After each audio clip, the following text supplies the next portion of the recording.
Welcome to Black Point, the 1888 lakeshore home built by Conrad Seipp and continued in his family for 4 generations. And you're entering as all the guests did, starting back in 1888.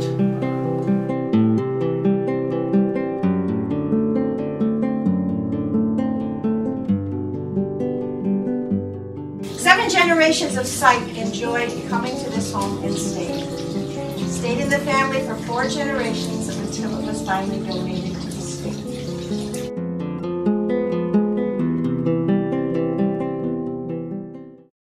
They provided for their own entertainment, and much of that centered around music. The piano is a Chickering, very fine piano, the best pianos made in the 19th and early 20th centuries, much more famous than Steinway or Baldwin or Weisenhofer.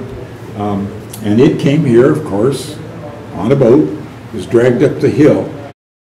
Each of the rooms on the first floor has a large fireplace fronted with this highly glazed decorative tile. The tile was custom made for this house in New England. There they are, the cherubs. Whenever you see cherubs as an element of interior decoration, you know you are keeping company with Queen Victoria. That's the hallmark of the Victorian era in interior design. The window is recently placed in that location, although the window itself is very old. The window comes from the 1893 Columbian Exposition, the World's Fair in Chicago. The Seipp family rescued that, and we recently found it in storage and positioned it there.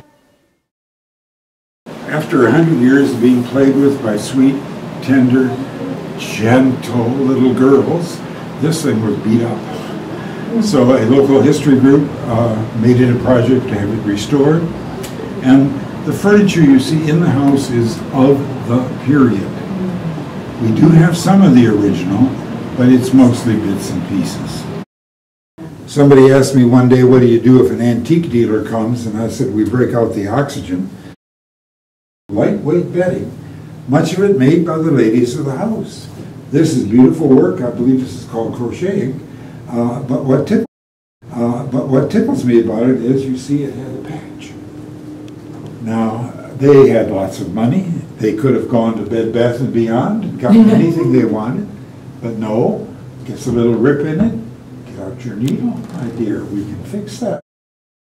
The basin and the ewer for personal grooming. Also on the dresser, you'll see a set of mirrors and brushes.